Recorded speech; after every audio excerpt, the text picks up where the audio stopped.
Filhos, obedecei a vossos pais no Senhor, pois isto é justo. Honra a teu pai e a tua mãe, que é o primeiro mandamento com promessa, para que te vá bem e sejas de longa vida sobre a terra. E vós, pais, não provoqueis a vossos filhos a ira, mas criai-os na disciplina e na admoestação do Senhor. Amém? Nós estamos fazendo a exposição da carta de Paulo aos Efésios, e já temos visto isso, todos os cultos eu falo isso, né, que essa carta se divide em dois grandes blocos. Capítulo 1 ao capítulo 3, o apóstolo Paulo trata de doutrina, então ele fala como opera a salvação, ele fala que a salvação ela é uma obra inteiramente de Deus, somos salvos pela graça, mediante a fé. Ele vai falar a respeito da predestinação, da eleição, no capítulo 1. Ele vai também falar a respeito da formação da igreja, que é a união de judeus e gentios, formando um único povo. Então ele trata de toda a parte doutrinária do capítulo 1 ao capítulo 3. E do capítulo 4 ao capítulo 6, ele vai tratar do estilo de vida desses que experimentaram as verdades do capítulo 1 ao capítulo 3. Ou seja, para o apóstolo Paulo, quem experimentou as verdades vividas do capítulo 1 ao capítulo 3, ele tem o seu estilo de vida alterado, mudado. E ele vai estabelecer qual é a norma, qual é a conduta desse novo estilo de vida, do capítulo 4 ao capítulo 6. No capítulo 4, Paulo introduziu isso falando do modo digno de se andar. Então ele estabelece ali o modo digno de se andar. Nós fizemos a exposição do verso 1 ao verso 6. Depois fizemos a exposição do verso 7 ao 16, falando da unidade, da diversidade existente dentro da igreja. Depois fizemos a exposição do verso 17 ao 24, onde o apóstolo Paulo ordena que não se andasse mais como andam os gentios.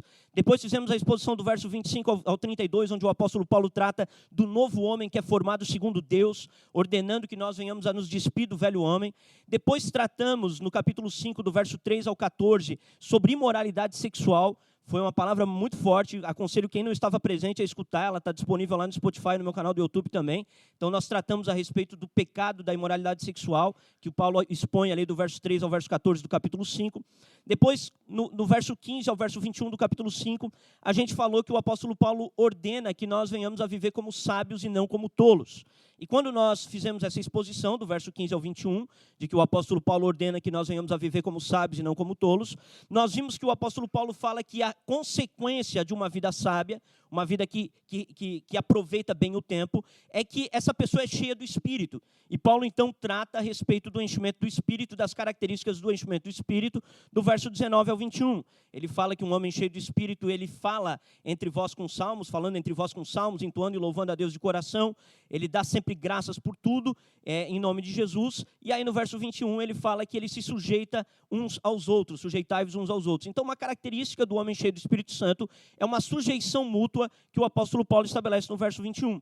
E aí nós vimos que, a partir dali, Paulo começa a estabelecer 3 tipos de relacionamentos no qual a sujeição mútua tem que ser operada. Nós tratamos no culto passado o relacionamento de maridos e esposas, então nós vimos como o apóstolo Paulo ordena ali que esse relacionamento marital funcionasse, ordenando ali uma sujeição da esposa para com o marido e um governo em amor do marido para com a esposa.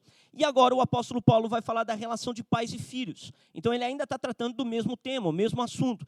Ele está falando agora da sujeição mútua que deve ocorrer por meio do enchimento do Espírito, e essa sujeição mútua ela deve se dar também no relacionamento dos pais para com os filhos, amém? E o apóstolo Paulo começa, então, esse texto. Na verdade, esse texto dá para a gente dividir em 2 blocos, verso 1 ao verso 3, os deveres dos filhos, e no versículo 4, a gente vai ter os deveres dos pais. E aqui eu já tenho algo que eu gostaria de compartilhar de maneira bem rápida, aqui uma aplicação que eu penso que é útil para os dias que a gente vive. A Bíblia, ela sempre trabalha com a ideia de deveres, ela não trabalha muito com a ideia de direitos.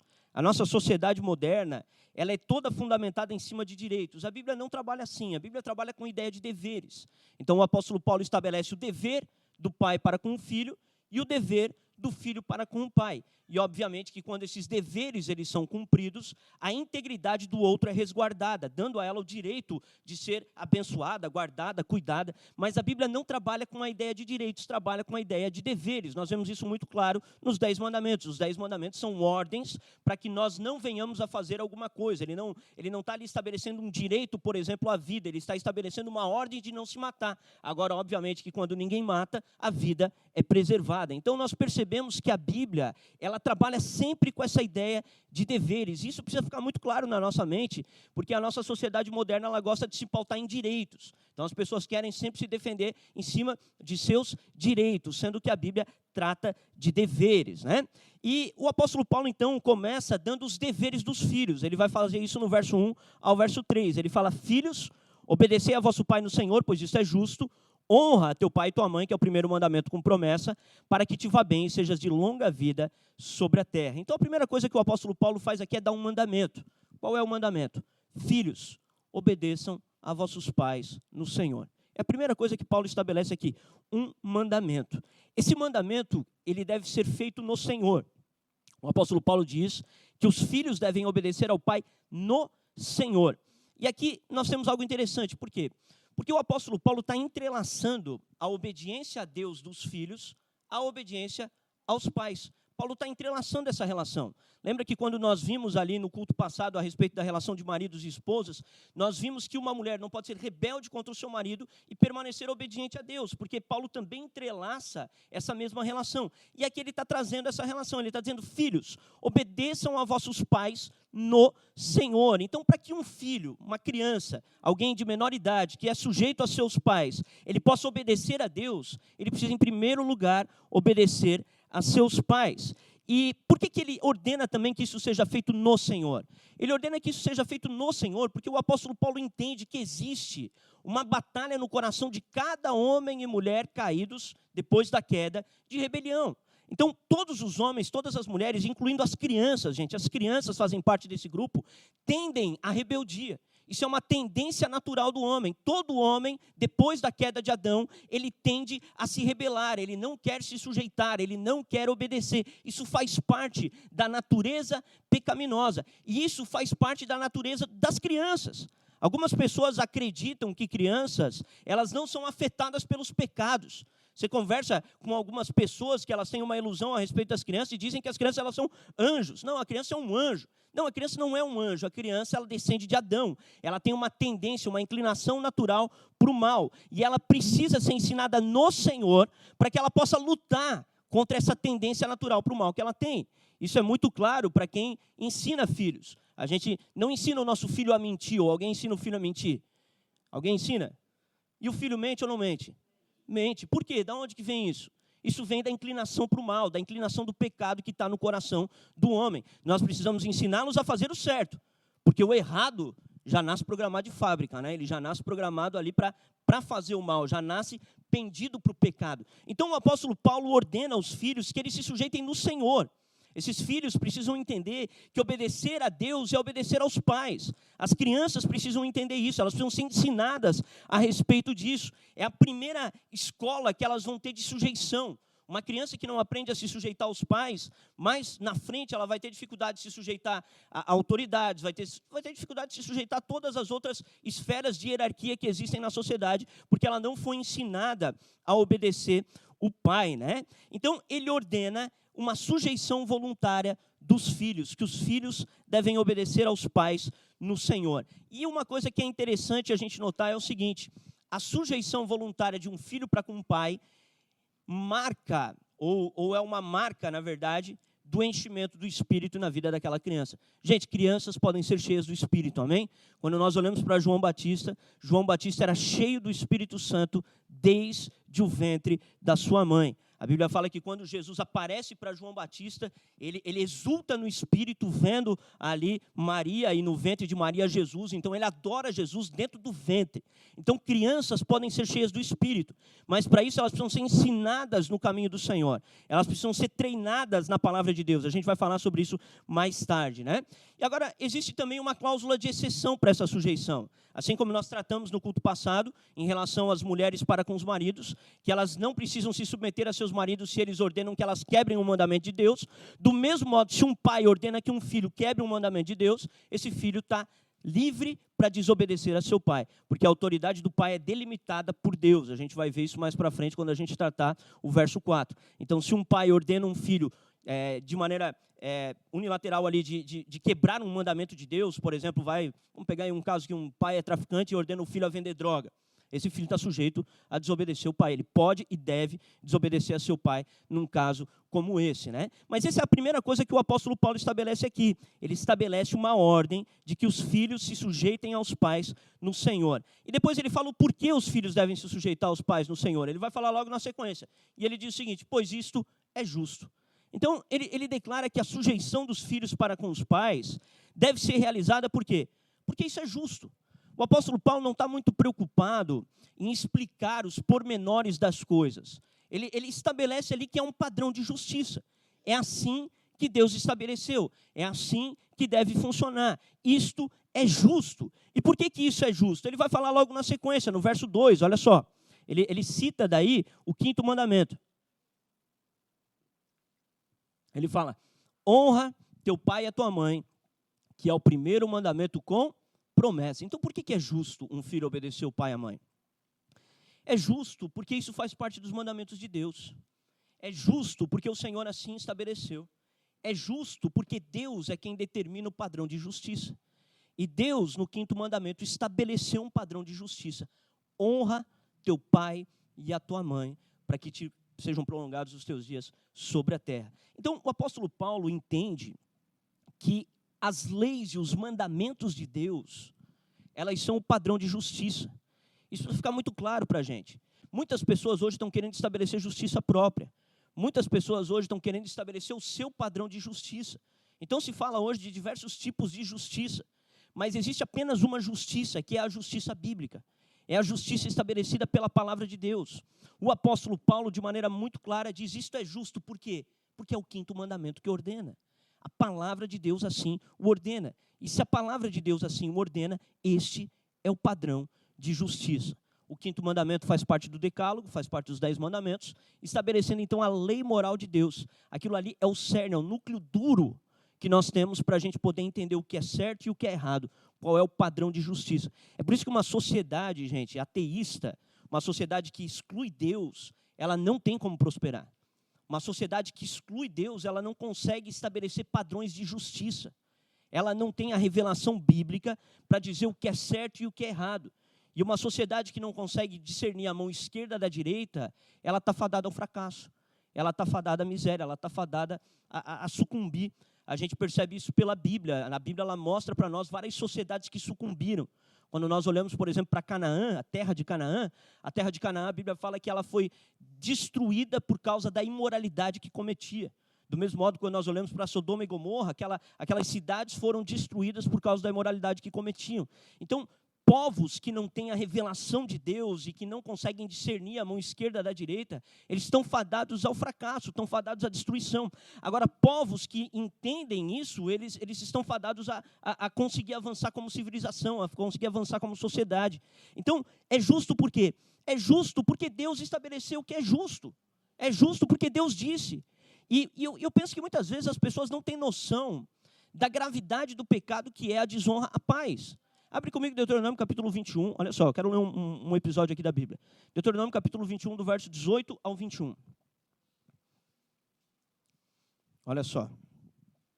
Isso aqui é uma lei que havia em Israel, que o próprio Deus havia estabelecido, havia revelado ela para Moisés, a respeito do que deveria ser feito com filhos que fossem contumazes e rebeldes. Então, aqui a gente vai entender já, ele não está falando aqui de uma criancinha que fica fazendo birra, não é isso, tá? Mas ele está estabelecendo aqui uma lei, que é uma lei civil, uma penalidade civil para aqueles filhos que fossem contumazes e rebeldes. Ele fala assim: se alguém tiver um filho contumaz e rebelde, que não obedece à voz de seu pai e da sua mãe, e ainda castigado não lhes dá ouvidos, então entenda que não é alguém que não foi repreendido, foi tentado corrigir, não é uma situação assim, o guri fez uma birra e a gente vai então aplicar essa pena, não. Ele é contumaz, ele é rebelde, ele foi castigado, foi tentado resolver o problema, mas ele continua contumaz e rebelde, né? E aí o texto diz assim: seu pai e sua mãe o pegarão e o levarão aos anciões da cidade à sua porta. E lhes dirão: este nosso filho é rebelde e contumaz, não dá ouvidos à nossa voz, é dissoluto e beberrão. Então também não é uma criança, porque é dissoluto e beberrão. Então está falando já de um adolescente, de alguém ali, no mínimo de 12 anos para cima, que já está ali numa rebeldia absoluta, bebendo, vivendo uma vida completamente dissoluta, né? E aí ele fala o seguinte: então todos os homens da sua cidade o apedrejarão até que morra, assim eliminarás o mal do meio de ti, e todo Israel ouvirá e temerá. Então, Você entende a gravidade para Deus do pecado da rebelião contra os pais? Deus havia estabelecido uma lei no Antigo Testamento que estabelecia pena de morte para filhos contumazes e rebeldes. Filhos que realmente continuassem na rebelião contra seus pais, que obstinadamente continuassem naquele caminho, depois de corrigidos, depois de exortados, depois de tentado ali a recuperação, mas essa criança ela continuava, ou esse adolescente continuava naquela situação, então havia uma pena de morte para esses casos. E por que Deus estabelece essa pena de morte? Porque ele entende que isso é justo. Ele entendia que isso era justo. Honra teu pai e a tua mãe, porque isso é justo, né? Obedece teu pai e tua mãe no Senhor, porque isto é justo. Eu vi um caso, gente, de uma menina que ela se rebelou contra o seu pai, e ela então saiu fazendo vídeos adultos e jogou na internet só para o seu pai ver. Você acha que isso não é uma situação extremamente complicada?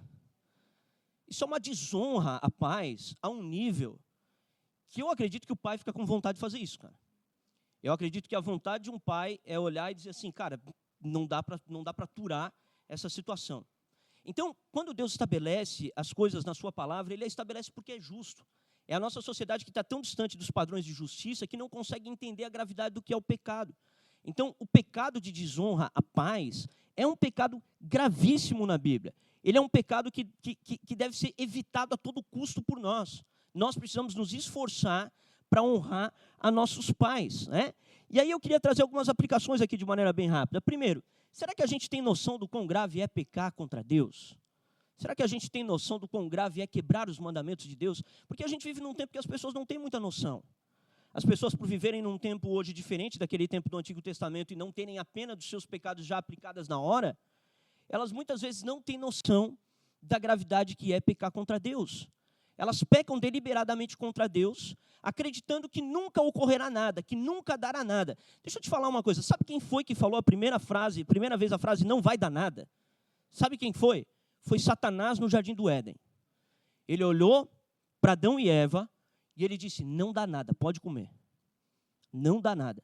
Essa frase não dá nada, cara, é uma frase diabólica.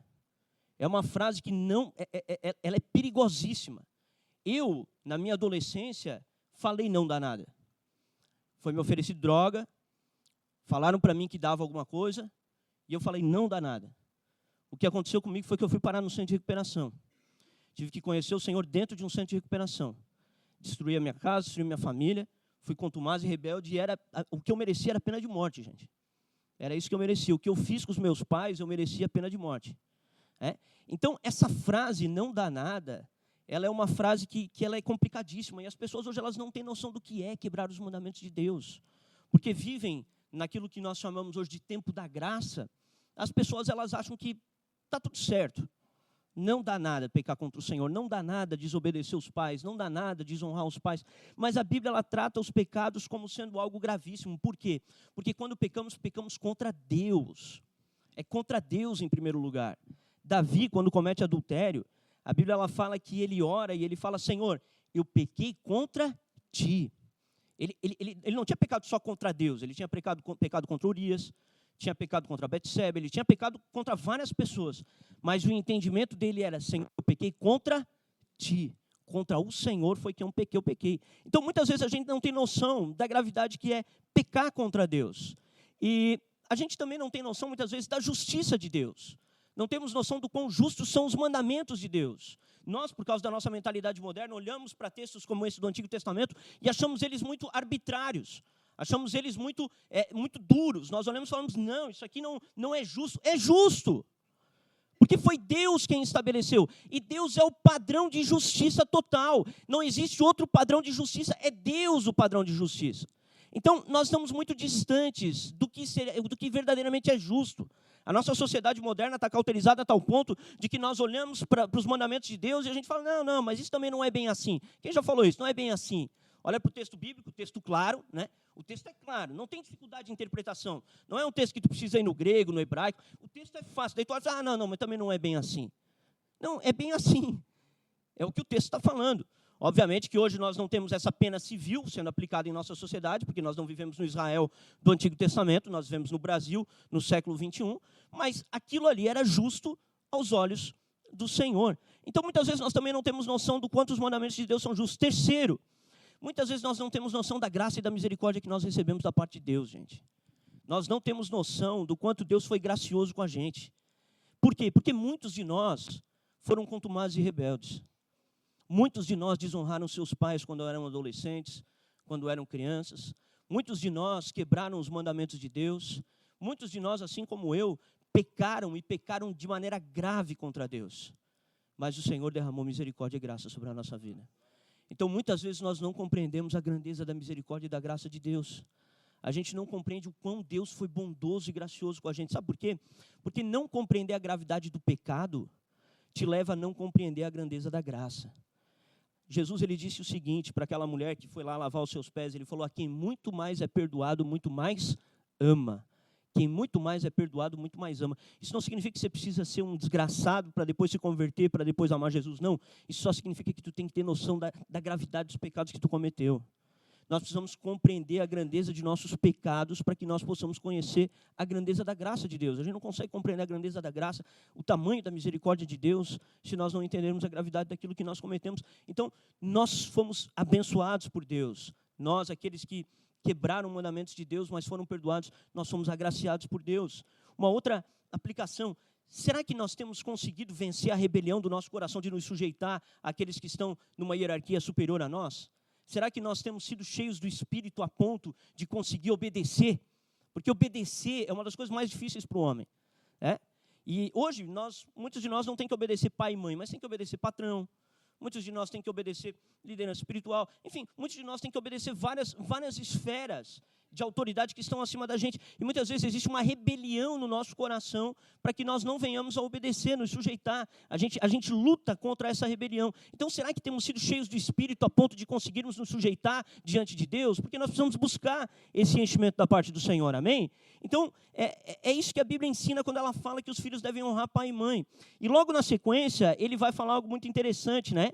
Ele fala que esse é o primeiro mandamento com promessa. Quando a gente olha para o Antigo Testamento, lá em Êxodo capítulo 20, no 5º mandamento, a gente percebe que ali era uma promessa de vida abundante na terra de Canaã que eles passariam a herdar. Mas Paulo aqui, ele contextualiza isso, né?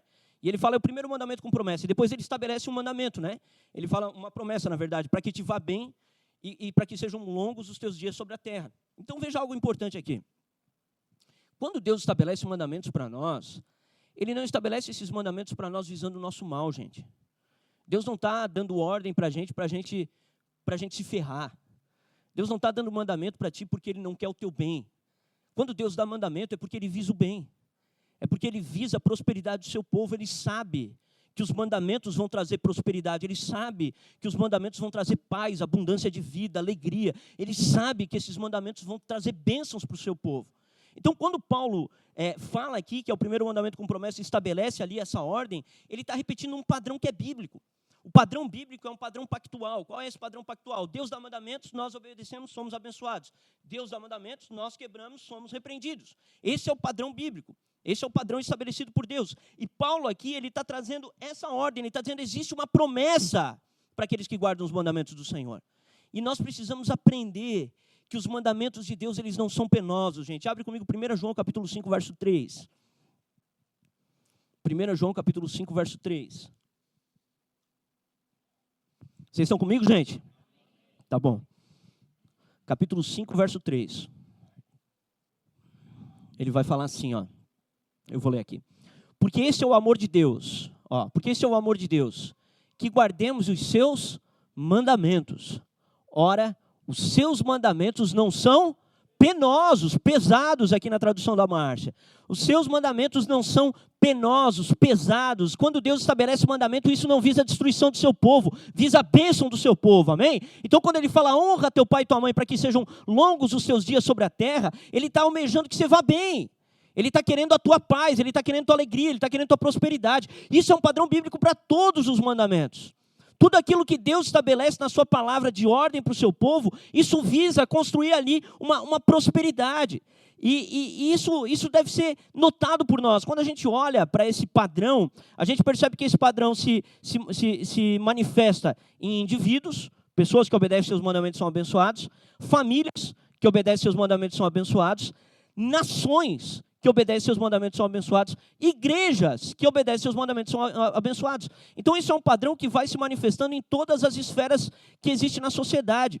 Quando a gente olha, por exemplo, para as nações mais prósperas que nós temos hoje, elas são nações que nasceram da reforma protestante, nasceram estabelecendo a lei de Deus como norma das suas constituições. Então, quando nós olhamos para as nações hoje prósperas, elas não são prósperas por acaso, a maior parte delas, né? Então, elas não são prósperas por acaso. É porque elas em algum momento, elas aderiram aos mandamentos de Deus e estabeleceram como a norma da sociedade.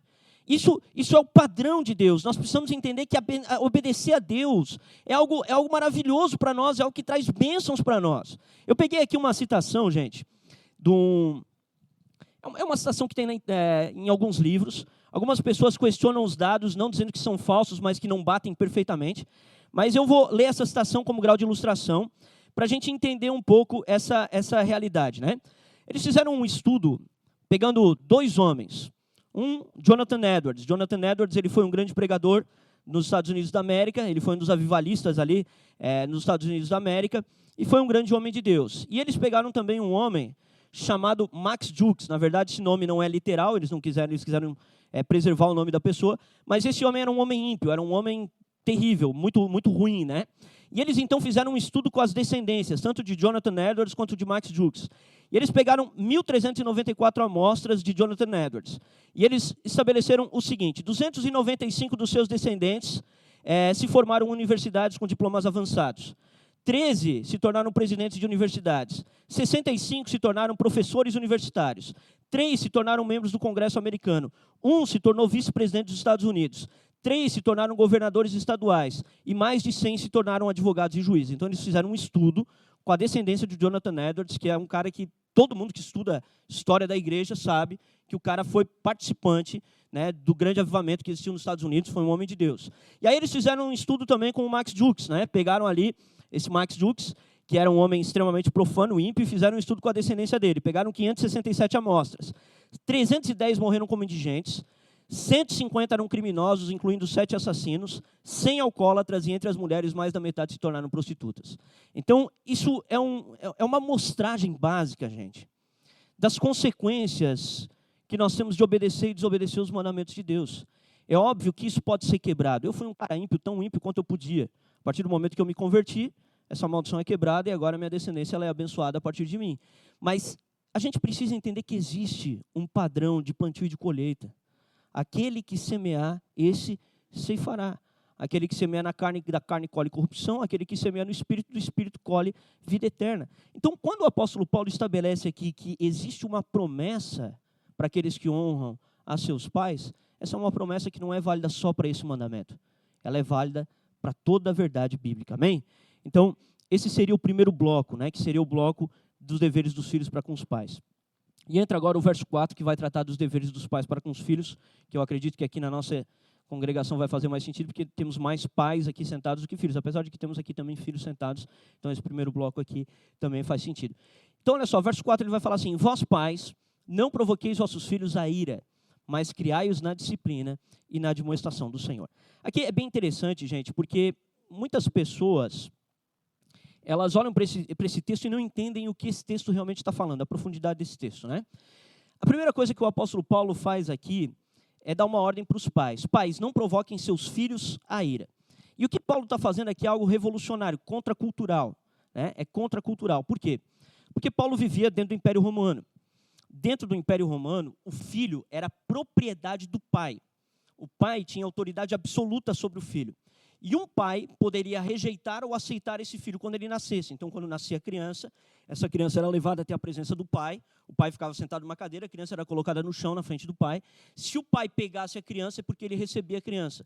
Se o pai não a pegasse, ele estava rejeitando aquela criança. E ele poderia, então, vendê-la como um escravo, ou ele poderia, então, abandoná-la para que ela morresse. Essa era a cultura vigente dentro do Império Romano. E o apóstolo Paulo começa o texto estabelecendo um limite para a autoridade do pai. Ele fala: pais, não provoquem os seus filhos a ira. Ele claramente aqui está estabelecendo um limite até para a disciplina física. Porque o que ele está ensinando aqui é que os pais não devem fazer com que seus filhos o odeiem. Pais não podem provocar os seus filhos a ponto de os seus filhos se tornarem rebeldes contra eles. Porque Deus ordena que os filhos não se rebelem contra os pais, amém? Mas os pais também não podem provocar os filhos à rebelião. Porque existem pais que provocam os filhos à rebelião. Existem pais que indicam tanto o filho, que maltratam tanto um filho, que esse filho, a única coisa que ele tem é ódio no coração pelo pai. E aí o que o apóstolo Paulo está estabelecendo aqui é um limite para a autoridade do pai. Ele está dizendo, pai, não provoca a ira do teu filho. Não faz isso com ele. Ele é teu filho. E ele aqui está claramente estabelecendo uma contracultura. A ideia que estava vigente naquela época. Paulo está ordenando que os filhos não sejam tão espizinhados pelos pais, que os pais então acabem se rebelando contra os filhos. Então, a aplicação que nós temos aqui para nós é a seguinte: pais, não abusem de sua autoridade. Não abusem da autoridade que vocês têm para com seus filhos, castigando-os demasiadamente acima daquilo que lhes é permitido. É óbvio que a Bíblia estabelece uma permissão para se castigar filhos, né? Existe na Bíblia um aval para que nós venhamos a discipliná-los. Agora, por causa do exagero que se viveu nessa sociedade passada, que foi a ideia da educação positiva, então ninguém pode fazer nada com os filhos, veio agora uma contraparte que a ideia é espanca os filhos, não, porque tem que criar que nem homem, bate, bate, bate. Não, não é assim. Pais, não provoquem a ira a vossos filhos. É isso que o apóstolo Paulo está estabelecendo aqui. Ele está dando para os pais uma ordem para que eles não abusem de sua autoridade. Por que eles não podem abusar da sua autoridade? Porque os filhos não são do pai, diferente do Império Romano. Os filhos são do Senhor. A Bíblia fala que os filhos são herança do Senhor. Diferente do Império Romano, que o filho era propriedade do pai, no cristianismo, o filho é do Senhor. E nós iremos prestar conta a Deus o modo como nós lidamos com os nossos filhos. Nós iremos aparecer diante do grande trono um dia para falar, e Deus vai falar, o que você fez com a criança que eu te dei para cuidar? Nós iremos prestar conta de como nós agimos com os nossos filhos. Então, esse é o primeiro ponto de aplicação, né? Aí, segundo, ele fala o seguinte, criem-nos, né? Então ele fala, pais, não provoquem os vossos filhos a ira, mas criem-nos. E aqui é algo interessante, né? Porque essa palavra criem-nos está estabelecendo uma ordem, um mandamento. Qual é o mandamento? Pais, não abandonem seus filhos. É esse o mandamento. Se no Império Romano era lícito para o pai abandonar um filho, no Senhor nós precisamos criá-los. Nós não podemos abandonar filhos, gente. Filhos não podem ser abandonados. Filhos são importantes demais para serem abandonados. Nós vivemos uma tragédia no Brasil. Muitos filhos sem pais, muitos filhos que são abandonados até pelas mães. Nós vivemos uma verdadeira tragédia. Mas para Deus isso é um pecado gravíssimo. A ordem de Deus é que os pais devem criar os seus filhos, devem educá-los, devem cuidar deles. A gente já vai falar disso na sequência. Então, nós não podemos conceber uma ideia de uma sociedade que abandona filhos, gente. Isso não é lícito. Nós temos que criá-los, é nosso papel como pais, como mães, criar os nossos filhos, faz parte de nosso chamado, a criação de nossos filhos. E ele vai continuar logo na sequência falando como nós devemos criá-los, né? E aí ele fala o seguinte, criem eles na disciplina e na admoestação do Senhor. E aqui, gente, quando a gente olha para a tradução portuguesa aqui da Bíblia, a gente não compreende exatamente o que o texto está falando. Porque criar na disciplina dá a ideia até meio daquela coisa militarizada, né? É isso que se tem hoje em dia. Até muita gente quer botar hoje os filhos em escola militar por causa da disciplina, né? Então se dá a ideia daquela questão militarizada. Não, você precisa criar o teu filho na disciplina aqui, ó, que ele tem que andar na rédea, ele não pode dar um passo para a esquerda, não pode dar um passo para a direita. Mas a palavra disciplina aqui na Bíblia não quer dizer isso. No texto original não quer dizer isso. A Revista e Corrigida, ela traduz melhor isso. Ela fala, criai-os na doutrina e na admoestação do Senhor. A NVI traduz muito bem, ela fala assim, criai-os segundo a instrução e o conselho do Senhor. A palavra grega aqui para disciplina é a palavra paideia. E essa palavra paideia, a palavra grega paideia, ela é uma palavra que carregava uma forte conotação cultural na época do apóstolo Paulo. A gente não tem noção do que é a paideia.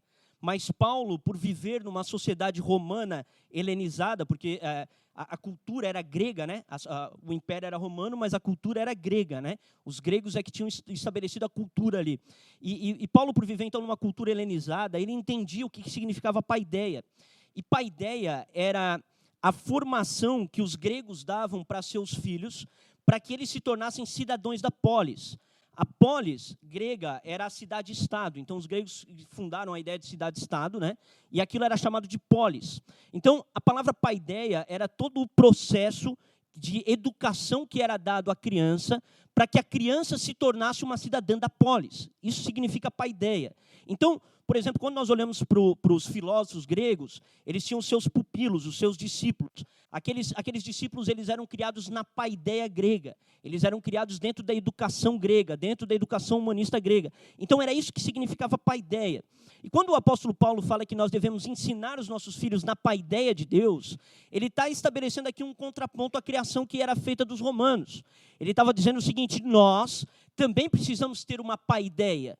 Nós também precisamos ter um método educacional. Só que nós criaremos os nossos filhos não para que se tornem cidadãos da polis, mas para que se tornem cidadãos do reino de Deus. Essa é a ideia do apóstolo Paulo aqui. Nós precisamos criar os nossos filhos para que se tornem cidadãos da cidade celestial, da polis celestial. É isso que o apóstolo Paulo está estabelecendo aqui. Então ele está dando uma ordem para que os filhos fossem educados em toda a doutrina de Deus, em todo o ensino que a Bíblia dá. Então, a gente precisa aprender a entender o poder que tem uma educação bíblica para uma criança.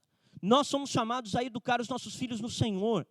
Nós somos chamados a ensinar as sagradas letras a eles desde pequeninos. Abre comigo 2 Timóteo capítulo 3, do verso 14 ao 16. Olha só.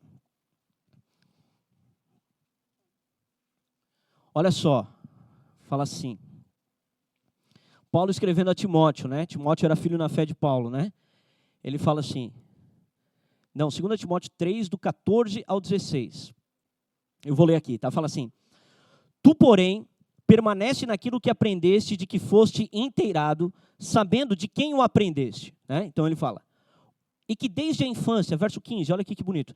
E que desde a infância sabes as sagradas letras, que podem tornar-te sábio para a salvação pela fé em Cristo Jesus. Toda a Escritura é inspirada por Deus e útil para o ensino, para a repreensão, para a correção e para a paideia em justiça, para a educação em justiça. Então, Paulo, quando escreve a Timóteo, ele estabelece ali, ele reconhece que Timóteo havia aprendido as sagradas letras desde a infância. E de quem que ele aprendeu as sagradas letras? Tu abriu ali para mim? 1:5. Não sei se é o primeiro ou o segundo. Acho que é 1:5, é 2, então. Não, é o 2 Timóteo, então. Abre para mim.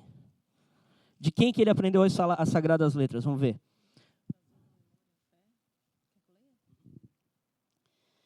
Trazendo à memória a fé não fingida em quem te há, a qual habitou primeiro em tua avó, Lóide, e em tua mãe, Eunice. E estou certo de que também habita em ti. De quem Timóteo tinha aprendido as sagradas letras desde sua infância? Da sua avó Lóide e da sua mãe Eunice. Nós somos chamados para ensinar as sagradas letras para os nossos filhos. Nós somos chamados para ensiná-los segundo toda a paideia de Deus, toda a instrução de Deus. Isso não é uma coisa só do Novo Testamento, isso é uma coisa do Antigo Testamento também. Olha só, Deuteronômio capítulo 6, do verso 4 ao 9, fala assim: ouve Israel, o Senhor nosso Deus é o único Senhor. Amarás, pois, Senhor teu Deus de todo o teu coração, de toda a tua alma, de toda a tua força. Estas palavras que hoje te ordeno estarão no teu coração. Verso 7. Tu as inculcarás a teus filhos, e delas falarás assentado em tua casa e andando pelo caminho, e ao deitar-te e ao levantar-te. Também as atarás como um sinal na tua mão e te serão por frontal entre os teus olhos, e as escreverás nos umbrais da tua casa e nas tuas portas. Então, olha o que Moisés escreve aqui, né? Ele fala, tu as inculcarás a teus filhos. Inculcar, gente, é colocar dentro do coração, dentro da mente. Gente, deixa eu falar uma coisa para vocês. Toda educação é religiosa. Não existe educação não religiosa. Não existe neutralidade na educação. Quando nós levamos os nossos filhos às escolas seculares, eles criarão os nossos filhos na paideia deles. Eles criarão nossos filhos de acordo com o ensino que eles têm de regra. E nós somos chamados a criá-los na paideia de Deus. Nós somos chamados a confrontar a paideia humanista secular e ensinar a paideia divina, a paideia de Deus. Toda educação é secular. Quando nós olhamos, por exemplo, um muçulmano, o que ele quer fazer com o filho dele? Ele quer que o filho dele vire o quê? Muçulmano. Quando nós olhamos para um judeu, o que ele quer com o filho dele? Ele quer que o filho dele vire o quê? Judeu. Por que muitos cristãos acham que podem criar os seus filhos em uma educação neutra? Ah, não. Vou deixar o meu filho escolher o caminho que ele quer seguir quando ele crescer. Eu vou ensinar ele aqui na ciência do mundo. Não estou criando meu filho para a polis celestial. Eu estou criando meu filho para a polis terrena. E aí você não cria ele para ser um cidadão do céu. Cria ele para ser um cidadão da terra. Você está preocupado com a formação dele, se ele vai estudar na melhor escola para ele ter a melhor profissão no futuro, para ele ganhar muito dinheiro, ou você está preocupado com a formação do caráter de Cristo nele e com a salvação eterna do teu filho? Essa é a pergunta que fica para nós. Estamos preocupados com o que em relação aos nossos filhos? Estamos formando nossos filhos para serem cidadãos da polis terrena, ou estamos criando nossos filhos para serem cidadãos da polis celestial? Nós somos chamados para ensiná-los na paideia de Deus, na ciência de Deus, no conhecimento de Deus. Nós somos chamados para treiná-los nas sagradas letras, como Eunice e Lloyd fizeram com Timóteo. Quando a gente olha para a história, gente, as pessoas, o evangelicalismo brasileiro, ele viaja em umas coisas, né? Então as pessoas, elas olham para a história e quando a gente olha para o evangelicalismo brasileiro, parece que eles querem que o cara seja o mais ímpio possível para daí se converter, porque daí se ele se converter, então ele vai ser cheio do Espírito e aí ele vai ser um grande homem de Deus. Não, os maiores homens de Deus da história foram educados desde sua infância no caminho do Senhor. Os maiores pregadores da história foram educados desde pequeninos no caminho do Senhor. Então nós somos chamados para inculcar a palavra de Deus nos nossos filhos. Não existe neutralidade na educação, não existe neutralidade, cara. Não existe. Quem está educando a criança baseado numa cosmovisão. O que é uma cosmovisão? É uma visão de mundo. Todo mundo que está ensinando a criança baseado na sua cosmovisão. Se quem está ensinando a criança é ateu, ele está ensinando a criança na cosmovisão ateísta. É essa a verdade, não tem outra verdade, é assim que funciona. Ele vai treinar a criança na cosmovisão ateísta. Então nós somos chamados para ensinar nossos filhos na paideia de Deus, amém? Infelizmente, a igreja abandonou o seu papel na educação. Há 150, 200 anos atrás, quem cuidava das escolas não era o Estado. Era a igreja que cuidava das escolas. As principais universidades foram fundadas por quem? Pelas igrejas. Era a igreja que cuidava da educação. A teologia era considerada a rainha de todas as ciências. A partir da teologia, então, você estudava direito, você estudava medicina, você estudava todas as outras áreas. Mas hoje, eles acreditam que existe neutralidade na educação. E que quem ensina não ensina baseado na sua cosmovisão. Sim, sempre que alguém ensina, ensina baseado na sua cosmovisão. Então a igreja precisa voltar a assumir o seu papel de educar as crianças na paideia de Deus. Amém? No caminho do Senhor. E eu queria aqui trazer, então, algumas aplicações finais aqui para a gente, né? Talvez você olhe para mim e você diga assim, pastor, eu não fui criado na paideia de Deus, eu não aprendi as sagradas letras desde pequeno, mas eu me converti quando eu cresci e hoje eu sei que eu sou salvo em Cristo Jesus. O que eu devo fazer? Você deve ser educado na paideia de Deus. A igreja parou de discipular, a igreja começou a trabalhar com a ideia de salva, né? A igreja se tornou um depósito de gente salva, né? Então tu prega, salva o cara, joga para dentro da igreja. Prega, salva o cara, joga para dentro da igreja. E aí a igreja, todo culto é culto de salvação. Apelo para as pessoas se converter. Vai, se converte. Aí nós temos uma multidão, mas todo mundo treinado na paideia do mundo. Ninguém foi treinado na paideia de Deus, não foram discipulados, não foram ensinados no caminho do Senhor. Então talvez você olhe e você diga assim, pastor, eu não fui treinado na paideia de Deus. Busque ser treinado a partir de agora. Nós temos aqui uma escola bíblica de sexta-feira, no qual nós estamos treinando as pessoas na paideia de Deus. Nós temos aqui os nossos cultos, no qual nós estamos expondo todo o conhecimento de Deus. A gente está fazendo pregações positivas justamente para poder ensinar toda a Bíblia para as pessoas. Então, seja treinado na paideia de Deus. Entenda que você é chamado para mudar a tua cosmovisão, para tu enxergar o mundo a partir da Bíblia. Tudo a partir da Bíblia. A verdade a partir da Bíblia. Então, se você não foi treinado, você precisa começar a ser treinado. Talvez você olhe e diga assim, mas pastor, eu não ensinei meus filhos na paideia de Deus. Eu não ensinei eles até agora. Depende da idade do teu filho, dá tempo de começar.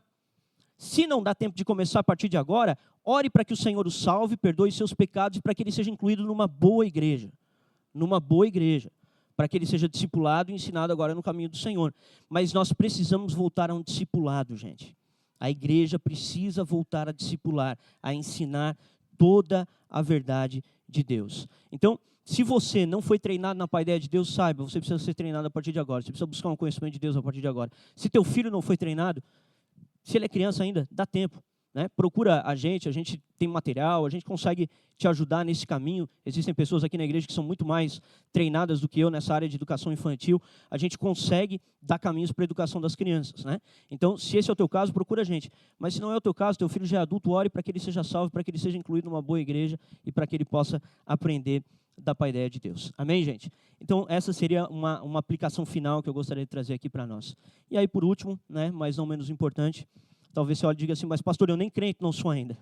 Né? Não sou cristão, não nasci de novo, não tenho Jesus como meu Senhor e Salvador.